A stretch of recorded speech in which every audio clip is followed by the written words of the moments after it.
Last week we began looking in John chapter 11 and this great sign or miracle that Jesus performs in the raising of Lazarus. The chapter began with us being introduced to Lazarus and his two sisters, Mary and Martha, and we were told at the beginning of the chapter that Lazarus was ill.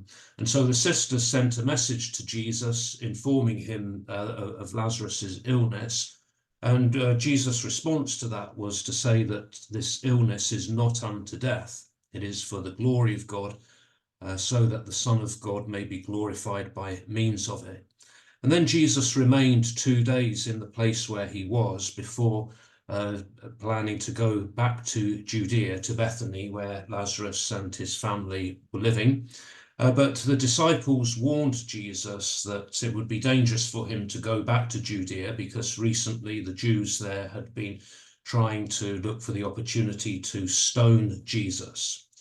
But Jesus then went on to tell them that they were going to Lazarus, and our friend Lazarus has fallen asleep, but I go to wake him out of sleep. And the disciples misunderstood what Jesus was talking about here. They thought that Lazarus had simply fallen asleep, and that was a sign that he was going to recover from his illness. And so Jesus had to plainly speak to them and tell them that Lazarus is dead. And so they go off, they head off to back to Judea, back to Bethany.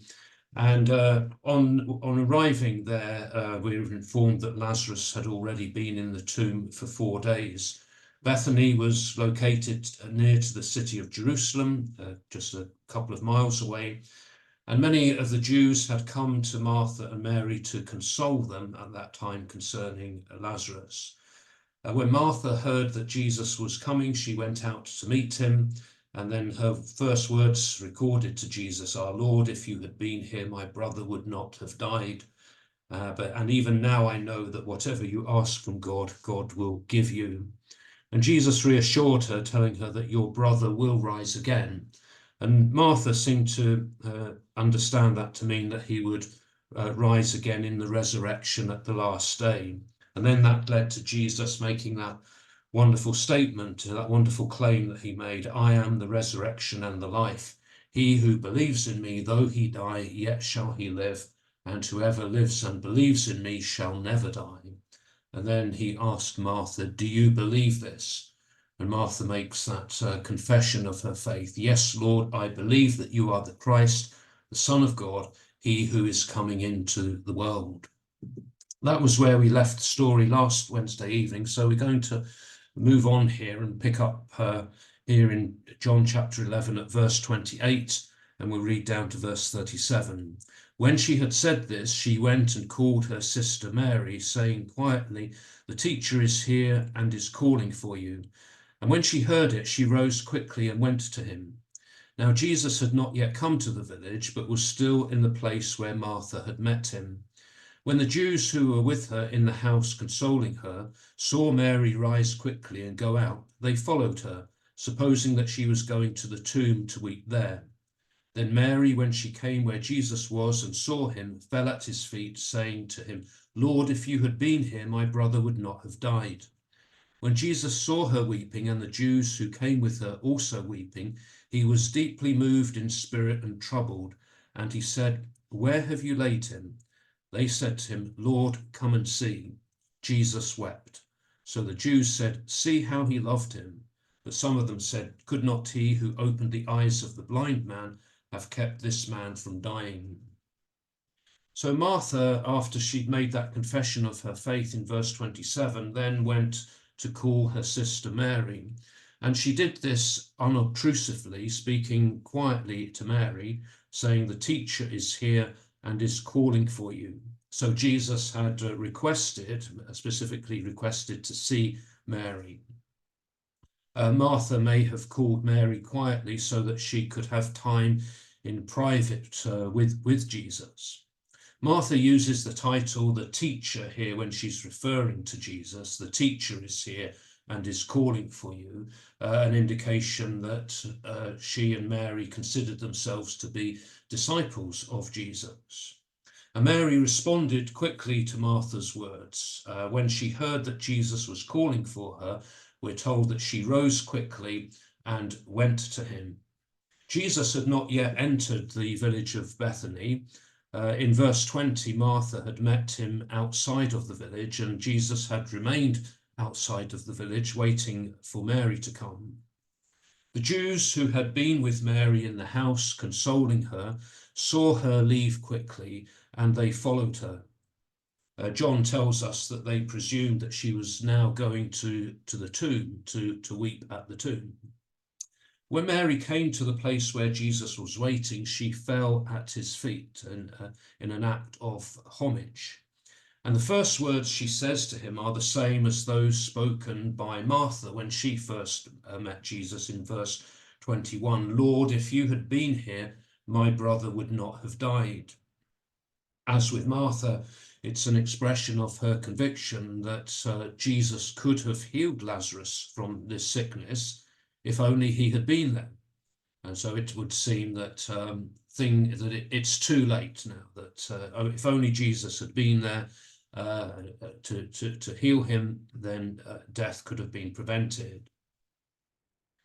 When Mary came to Jesus, we're told that she was weeping, as were the Jews who soon came along after her, following her.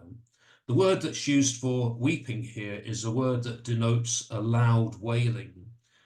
So their grief was expressed in a noisy, unrestrained manner.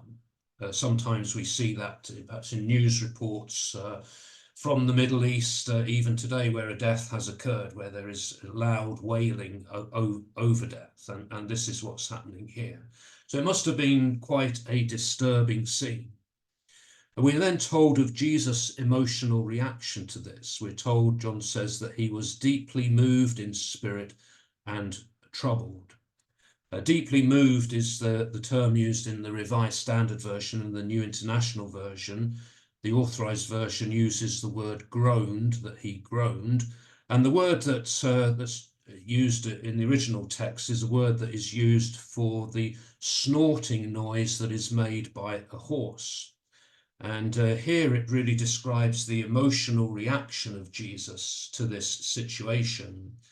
It's a word that indicates a sort of anger, a stern charge. It's used in Matthew chapter 9 and verse 30, where Jesus charges someone not to do something. So it's a stern word that is used, John uses here to describe Jesus' emotion.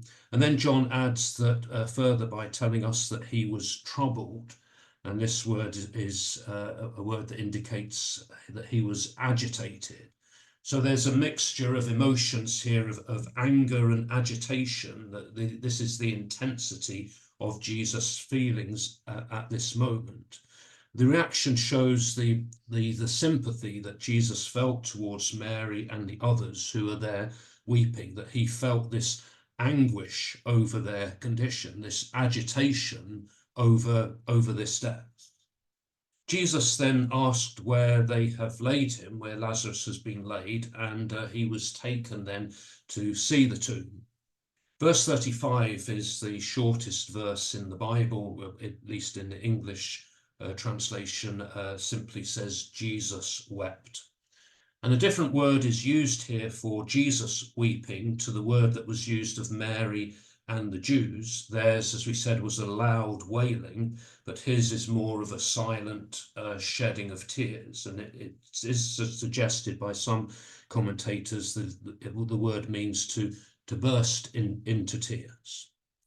Well, why did Jesus weep? Several reasons may be suggested. First, because of his love for Lazarus. Lazarus is now dead.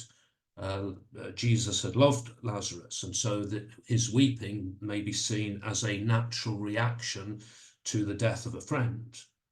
Another reason perhaps is because he identified himself with the suffering and the grief of Mary and Martha, so his weeping is an expression of his sympathy towards them as well. Another suggestion is that he wept because he saw death as the consequence of sin. something deeper here, that that death is the result of sin, and so he's weeping over how death has come into this world. Another suggestion is that he wept in order to display his humanity. Of course, it is human nature to weep on these occasions, on the occasion of death. That's how our natural reaction is. And then perhaps a more interesting or unusual suggestion is that he wept for Lazarus. He wept because he knew that he was going to bring Lazarus back from the dead, that he was going to bring Lazarus back from the perfect condition of heaven into this sinful world. And perhaps that was the reason why he wept, weeping for Lazarus, bringing him out from what would have been a wonderful situation into a sinful world. So these are some possibilities, some suggestion as to why Jesus may have wept, but of course we're not given any particular reason here, but simply that Jesus wept. However, the Jews interpreted Jesus' tears as an expression of his love for Lazarus. These are the tears shed over the death of a close friend. They say there in verse 36, see how he loved him. So they saw his tears as an expression of that love. But then there were some others who remembered that Jesus had opened the eyes of the blind man, and they were asking, well, whether he could have kept Lazarus from dying, similar to Mary and Martha's response. Well, if you had only been here, my brother would not had died. So perhaps there's an implied criticism of Jesus here, that perhaps there was something more that he could have done to have prevented this. We'll read on here now, verses 38 to 44. Then Jesus, deeply moved again, came to the tomb. It was a cave, and a stone lay upon it. Jesus said, take away the stone. Martha, the sister of the dead man, said to him, Lord, by this time there will be an odor, for he has been dead 4 days. Jesus said to her, did I not tell you that if you would believe, you would see the glory of God? So they took away the stone, and Jesus lifted up his eyes and said, Father, I thank thee that thou hast heard me. I knew that thou hearest me always, but I have said this on account of the people standing by, that they may believe that thou didst send me. When he had said this, he cried with a loud voice, Lazarus, come out. The dead man came out, his hands and feet bound with bandages, and his face wrapped with a cloth. Jesus said to them, unbind him and let him go.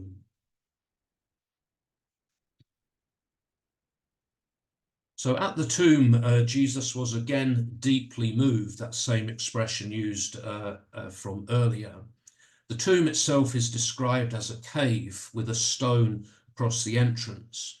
This type of burial place was common in Palestine, especially for wealthy people.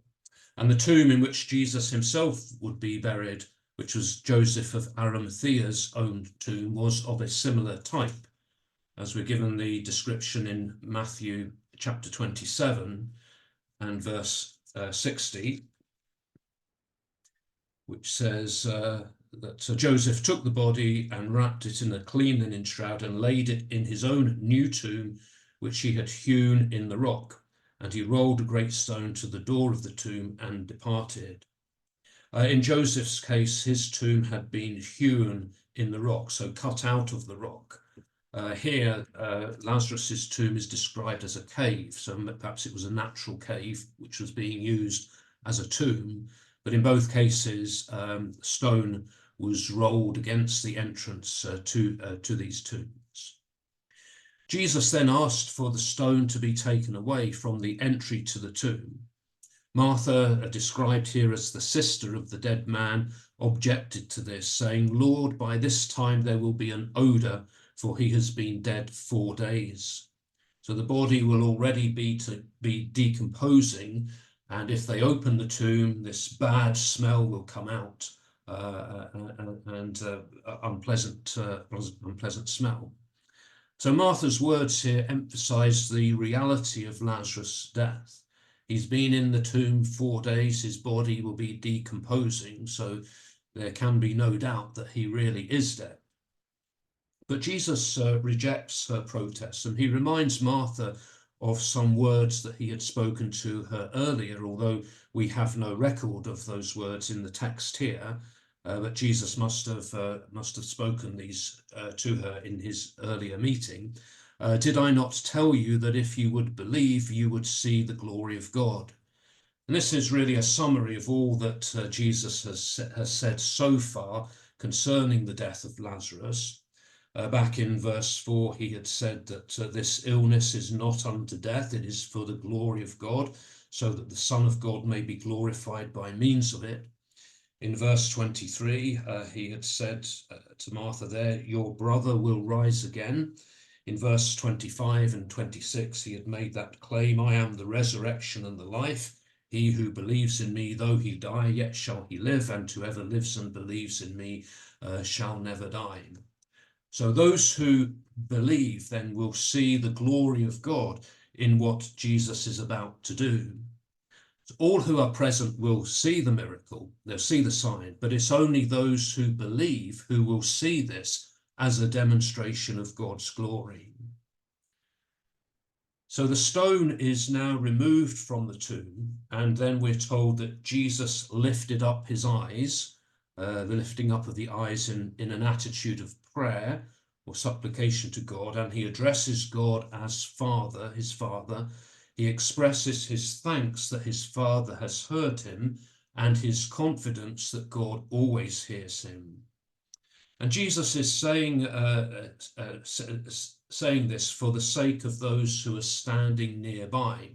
He didn't have to say this, but he's saying it, he says, for the sake of those standing nearby, so that they may believe that the Father has sent Jesus into this world. So when Lazarus is raised from the dead, those who are standing nearby will see this as God's answer to Jesus' prayer. And then this will convince them that Jesus is the one who has been sent by God into the world. Jesus now cried out with a loud voice, Lazarus, come out. Jesus speaks with authority here. Lazarus is addressed by name and he is summoned to come out of the tomb. Jesus did not have to do this. He didn't have to cry out in this way. That he could have just performed this miracle any way he wished. But he did this for the benefit of those who are watching, so that they would realize that this is not some sort of trick, but this is a demonstration of God's power, that it was by the command of Jesus that Lazarus would come out of this tomb, would be raised from the dead. So it's a demonstration really of his authority and his power over death. And so at the command of Jesus then, Lazarus came out of the tomb, and we're told that he's still dressed in the grave clothes, his hands and feet bound with bandages, and his face wrapped with a cloth. And it must have been truly an astonishing sight for those who were present, that they know that this man has been dead for 4 days. His body's been in the tomb for that length of time. Now the tomb has been opened, and suddenly, at the command of Jesus, this man comes out of the tomb. It must have been an amazing sight, really.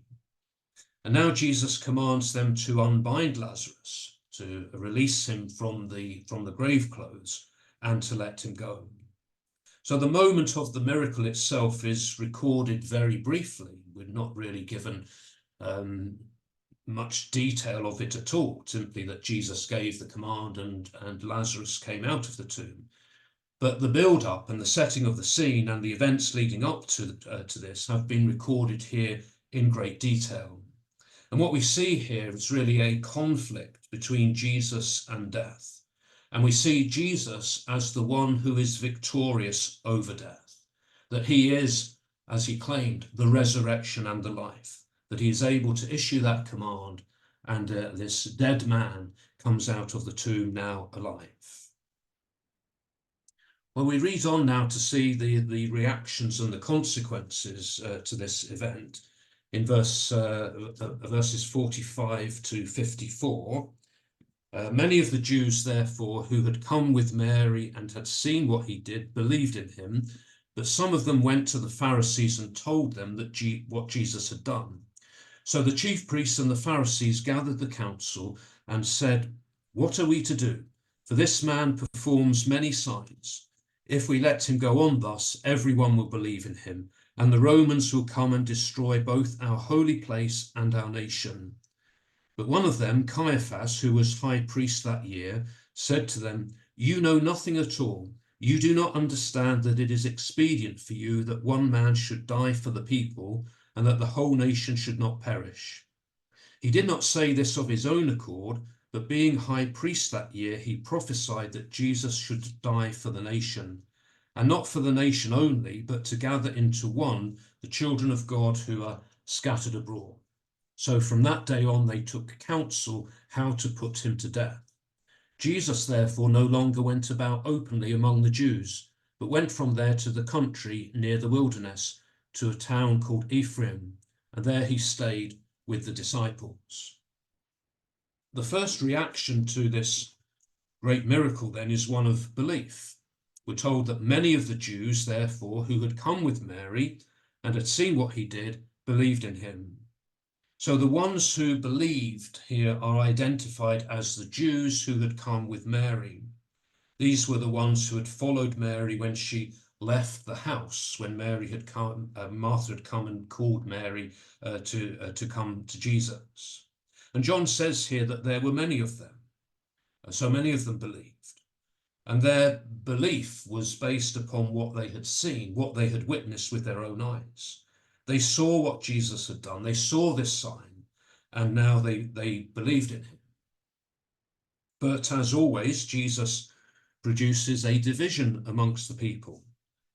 Some saw the miracle and they believed, but there were others who saw the same thing, saw the same miracle, but they went away and they told the Pharisees what Jesus had done.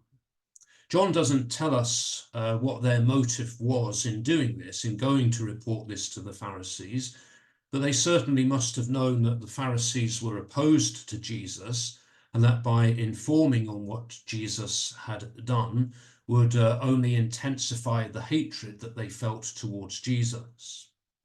And as a result of this report, a meeting of the council, or the Sanhedrin, composed of Pharisees and chief priests, was called. From this point on, really, it's the chief priests, and the chief priests are Sadducees, who take the lead in opposing Jesus. So the chief priests and the Pharisees face a problem. They have a dilemma. What are they doing to stop Jesus? What are they going to do to stop Jesus, since he is performing these many signs? They cannot deny that he performs these miracles, but rather than produce faith in their own hearts, the miracles simply intensify their opposition to Jesus and their determination to get rid of him.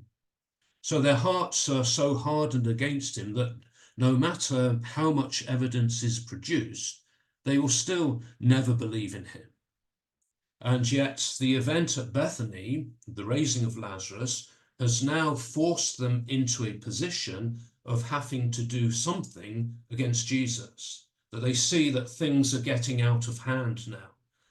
If Jesus carries on in this way, doing these sorts of signs, these sorts of miracles, then that's going to cause problems for them. And their fear is that if Jesus is left to continue doing these signs unopposed, then everyone is going to believe in him. And they're afraid that if the people's expectations are aroused over someone they think might be the Messiah, then the Romans are not going to stand by and watch this popular movement grow and develop in a threat to their power. So if there should be any sign of a tumult or civil disorder, then their fear is that the Romans will come and destroy both our holy place and our nation. The holy place may refer to Jerusalem, the city of Jerusalem, or to the temple, probably the temple. So both the temple and the nation, they're afraid, would be destroyed if this popular movement were to gather around Jesus, and if the Romans would see it as some sort of uprising.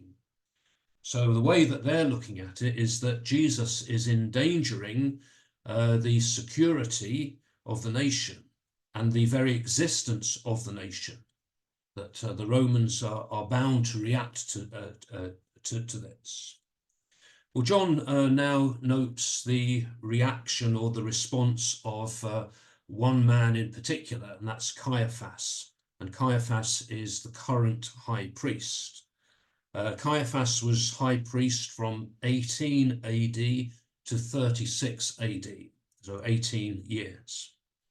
The position of high priest was occupied by those who had the support and the approval of the Romans. So a person could serve as high priest really only if the Romans allowed them to do so, if they were happy for that. If the Romans didn't like a high priest, then they would simply remove him from office.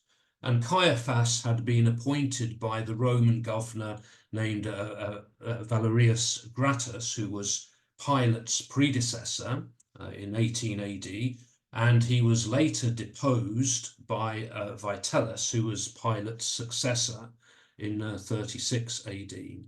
Caiaphas was the son-in-law of Annas, who also had been a high priest. He had been high priest from the year 6 to 15 AD, and we will meet him later on in John chapter 18, verses 13 and 14, because it's to Annas that Jesus is first taken when he is arrested. John chapter 18, verse 13, after the arrest of Jesus, we're told first they led him to Annas, for he was the father-in-law of Caiaphas, who was high priest that year. It was Caiaphas who had given counsel to the Jews that it was expedient that one man should die for the people. So John is making a reference back to the passage we're looking at there in chapter 18.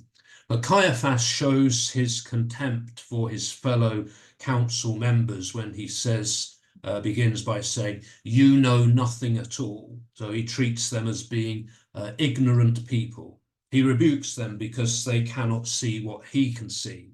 That it is expedient for you that one man should die for the people and that the whole nation should not perish. Better to have one man die than the whole nation suffer. So as Caiaphas saw it, it would be in the national interest for one man to die, even if he were an innocent man. And so in this way, then the whole nation would not suffer.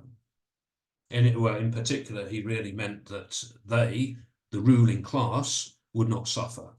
So it's out of self-interest which leads Caiaphas to take this position. If Jesus is put to death, the problem is solved and everything will just stay as it is. The status quo will be maintained. So the Sadducees, of which Caiaphas is one, they will continue to retain their position of political power and prestige, and everything will simply go on as before. John now adds in verse 15 his own comment on the words of Caiaphas here.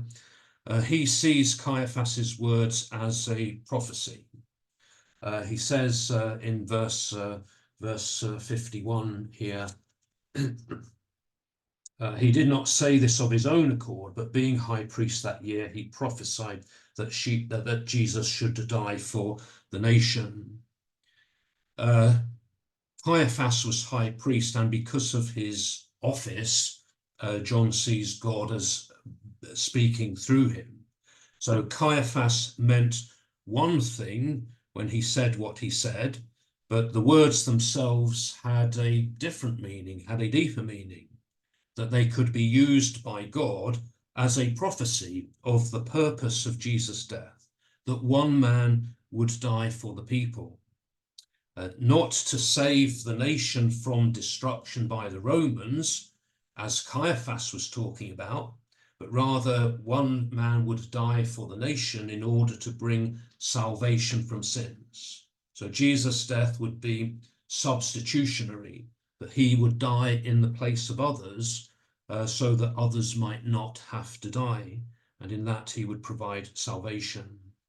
And John goes on to add here that Jesus' death would not be just for the nation of Israel, but he says to gather into one the children of God who are scattered abroad. So Christ's death will bring people together into one new community of Jews and Gentiles. And this is similar to what was said back in chapter 10 and verse 16 by Jesus himself when he spoke of the sheep and there being one flock and one shepherd. He said, I have other sheep that are not of this fold, I must bring them also, and they will heed my voice, so there shall be one flock, one shepherd. So that was how John was viewing Caiaphas's words here as a prophecy of something greater, of a greater salvation that Jesus would provide for all people, Jews and Gentiles. So the result of this meeting of the council, which being held in response to the raising of Lazarus then, was that an opportunity was now sought to put Jesus to death. So a decision was made at this meeting that Jesus should die.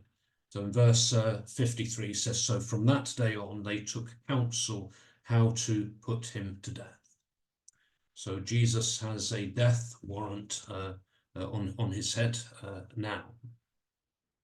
The effect of this upon Jesus was that he now no longer went about openly amongst the Jews, but he withdrew to the country near the wilderness to a town called Ephraim. So at this stage, Jesus did not want to enter into any sort of public conflict with the Jews before his time. So he leaves that region. Earlier, we saw at the end of chapter 10, when they had tried to stone him, he had left Jerusalem and gone to Bethany across the Jordan. He'd come back from there in order to go to the home of Lazarus and perform this sign. And now, having done that, now once again his life is under threat. Jesus again withdraws from Jerusalem and Judea, and he goes to this town called Ephraim. We don't know exactly where that Ephraim is. One suggestion is that it's about 15 miles north from Jerusalem. And John also notes here that he stayed there with his disciples. So Jesus is aware of how things are developing, and so for the time being, he leaves that region and seeks that refuge in Ephraim. Well, the final verses of the chapter now, verses 55 to 57, provide a sort of link between the end of this story concerning Lazarus and the beginning of the final week of Jesus' life, which we get into in chapter 12. So this is a sort of pivotal passage here, providing that link. So verse 55 to 57 says, now the Passover of the Jews was at hand, and many went up from the country to Jerusalem before the Passover to purify themselves. They were looking for Jesus and saying to one another as they stood in the temple, what do you think, that he will not come to the feast? Now the chief priests and the Pharisees had given orders that if anyone knew where he was, he should let them know, so that they might arrest him. John informs us that now the Passover was at hand. And this is the third Passover that John has recorded in his gospel. The first was back in chapter 2 and verse 13, when Jesus cleansed the temple there. Chapter 2 verse 13 said that the Passover of the Jews was at hand, and Jesus went up to Jerusalem. The second Passover John mentioned is in chapter 6 and verse 4, at the introduction to the feeding of the 5,000. Now the Passover, the feast of the Jews, was at hand, in chapter 6, verse 4. And then the third one here, mentioned here in chapter 11 and verse 55. So Jesus' ministry takes place over that period of there being three Passovers, and Passover is around April time, March, April time of the year on our calendar.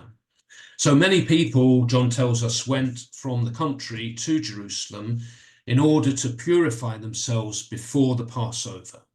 A ceremonial defilement would prevent a person from joining in the celebration of the Passover. And an example of that sort of defilement would be having contact with a dead body. That would be considered a defilement, and a person would have to go through a cleansing process in order to be able to participate in the Passover. The book of Numbers in chapter 9, verses 6 to 8 records this process for us. Numbers chapter 9, verse 6 says, and there were certain men who were unclean through touching the dead body of a man, so that they could not keep the Passover on that day. And they came before Moses and Aaron on that day. And those men said to him, we are unclean through touching the dead body of a man. Why are we kept from offering the Lord's offering at his appointed time among the people of Israel? And Moses said to them, wait that I may hear what the Lord will command concerning this. So they were concerned that because they were unclean, they could not participate in the Passover there. And it may take a week for a person to go through the purification process. So people would come to Jerusalem early to ensure that they would be purified in time so that they could celebrate the Passover. And whilst they're there during this time leading up to the Passover, discussions were taking place amongst the people in Jerusalem about Jesus. And in the temple, they were asking, what do you think, that he will not come to the feast? The wording of the question seems to assume a negative answer, thinking that Jesus isn't going to come. Perhaps they are aware of the danger that Jesus would face, so perhaps Jesus won't come to the Passover this time. And they were aware of an order that had been issued by the chief priests and the Pharisees, that if anyone had information on the whereabouts of Jesus, they should let them know so that he might be arrested. So there we see that they're now actively putting their plot into operation, that they had made the decision that Jesus should die, and now they are actively looking for information about him and the opportunity to arrest him. So these words, the end of the chapter here, provide really the introduction to what will now be the final week in the life of Jesus, beginning in chapter 12, which we will go into next week. But a couple of questions you might want to think about from the passage we've looked at this evening. What does the emotional reaction of Jesus to the death of Lazarus tell us about his character? Think of him being deeply moved and troubled, and Jesus weeping. And then what do you think motivated the religious authorities to plot to kill Jesus? So we shall stop there and